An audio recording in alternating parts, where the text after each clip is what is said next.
اسی طرح سعودیہ کا ایک شہری ہے، اس نے یہ واقعہ خود لکھا بھی اور انٹرویوز بھی دیے ٹی وی پہ آ کے کہ مجھے ایک رات خواب آئی کہ اس نمبر پہ کال کرو اور اس بندے کو عمرہ کرواؤ.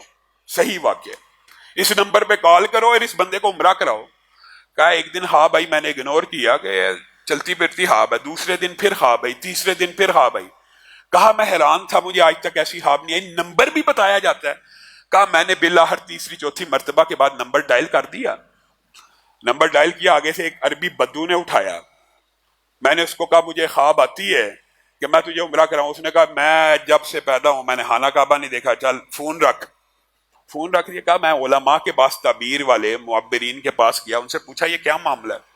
انہوں نے کہا یہ اللہ کا حکم ہے. خواب اللہ کی طرف سے بھی ہوتے ہیں اور شیطان کی طرف سے بھی ہوتے ہیں. جو روحانی خواب ہوتے ہیں معبرین کو ان کا پتہ چل جاتا ہے کہ یہ اللہ کا حکم ہے یا شیطان کی طرف سے ہے. کہا یہ اللہ کا حکم ہے، اس کو عمرہ کروا. کہا پھر میں اس بندے کے پیچھے پڑ گیا. وہ بندہ کہتا میں 50-60 سال سے سعودی عرب رہتا ہوں، میں نے آج تک خانہ کعبہ نہیں دیکھا، تو مجھے کہاں پہ عمرہ کرواتا ہے، چل بند کر. کہا باللہ ہر ایک دن مجھے کہنے لگا، میں بار بار اس کو کالیں کرتا رہا، اگر تو مجھے 5 سٹار پیکیج لے کے دے گا، وہاں پہ 5 سٹار ہوٹل ہوتے ہیں، یہ ہے میں نے سنا ہوا ایسے ایسے، یہ ساری فیسیلیٹیز دیتا ہے، مجھے یہاں سے گاڑی پک کرنے آئے گی میرے گھر کے باہر سے، یہ جو بھی اس نے خواہشات رکھی. کہا میں نے کہا سارا خرچہ میرے ذمے، تو بس ہاں کر، احرام پہن، میقات سے نیت کر. کہا گاڑی بھی بیچ دی، 5 سٹار کا انتظام بھی کر دیا. کہا پھر میں اس کے سمراہ ہو گیا اور میں غور کرنے لگا اللہ تعالیٰ نے مجھے کیوں اس کو عمرہ کرانے کی ڈیوٹی لگائی ہے. کہتا ہے کہ بدو جو سگریٹ بھی پیتا ہے اور جس کی عادات بھی داڑھی کے بغیر ہے، اور کوئی حرکت بھی ایسی نہیں میں نے دیکھی کہ جس کی وجہ سے اس کا نام مجھے خواب میں آئے، سمجھ نہیں آئی. کہا عمرہ کر کے نکل گئے. تو نکلنے کے بعد جب دروازے پہ پہنچا تو کہنے لگا آج تک اللہ کا گھر تو نہیں تھا دیکھا، لیکن آج دیکھ لی ہے تو دل کی کیفیت بدل گئی ہے، ذرا کچھ دیر آپ ویٹ کر سکتے ہیں، یہ ایکسٹرا میں آپ سے کچھ ٹائم مانگتا ہوں، مجھے 1-8 گھنٹہ دے دیجیے، میں رب کے سامنے سجدہ کرنا چاہتا ہوں. کہا جب اس نے یہ الفاظ کہے میرے دل کی کیفیات بدل گئی. میں نے جانا تھا فوری، لیکن میں نے کہا کر لے. کہا آدھا گھنٹہ ہو گیا سجدے میں پڑا تھا، پونا گھنٹہ ہو گیا سجدے میں پڑا تھا، میں پریشان ہو گیا، جا کے اٹھایا، روح پرواز کر چکی تھی.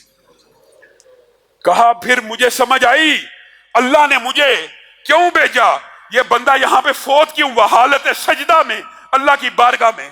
کہا میں اس کو لے کے آیا، اس کے غسل کا انتظام کیا، اس کے محلے میں پہنچا، اس کے علاقے میں پہنچا، بات پھیل گئی کہ فلاں ابن فلاں حالت سجدہ میں فوت ہو گیا خانہ کعبہ کے اندر.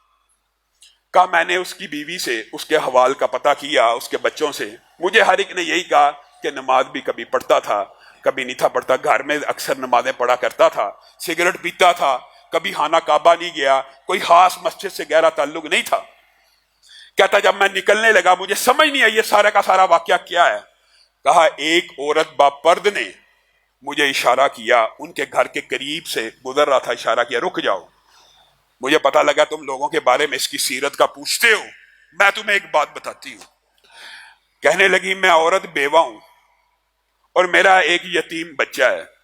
اس بندے کی کوئی خوبی ہو یا نہ ہو، لیکن ایک خوبی ایسی تھی، یہ اپنے گھر کے لیے تربوز لاتا تھا، سمولیاں جو برگر ٹائپ ہوتی ہیں عرب میں، روٹیاں، دہی، بوتل دودھ، جب بھی لے کے آتا تھا اپنے گھر کے لیے میرے گھر کے دروازے کے سامنے رکھ جاتا تھا کہ یہاں پہ ایک یتیم بچہ رہتا ہے. اللہ کی قسم اس بندے نے آج تک میری شکل کو بھی نہیں دیکھا. اس کی روٹین تھی، مجھے پتہ لگ جاتا تھا، میں دروازہ کھولتی تھی، وہ سامان اٹھا لیتی تھی، ہمارا گزر بسر چل جاتا تھا. جب یہ بات ہوتی تھی تو میں اللہ کے سامنے رو کے دعا کرتی تھی، اللہ اس بندے کا خاتمہ بالخیر کر، اللہ اس بندے کا خاتمہ بالخیر کر دے.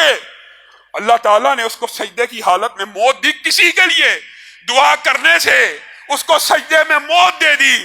تو وہ عورت جس کی دعا سے اس کو سجدے میں موت آئی ہے، اس کی اپنی دعائیں کیسی ہوں گی، اور اس کے اپنے لیے کیا کچھ اللہ نے تیار کیا ہوگا. میرے بھائیو آپ دعا کرتے ہیں، میں اپنے بھائی کو اللہ حاج صاحب کے اوپر کروڑوں رحمتوں کا نزول فرمائے اور دل میں کنجوسی آ جائے، اپنے بھائی کے لیے دوست کے لیے دعا کریں، اللہ شاید اس کو دے دے گا، مجھے نہیں دے گا. یہ کنجوسی بھی ختم کیجئے، لوگوں کے لیے بھی دعا کیا کیجئے، اللہ کے سامنے اپنے ہاتھوں کو پھیلائیے، در در کی ٹھوکریں مت کھائیے.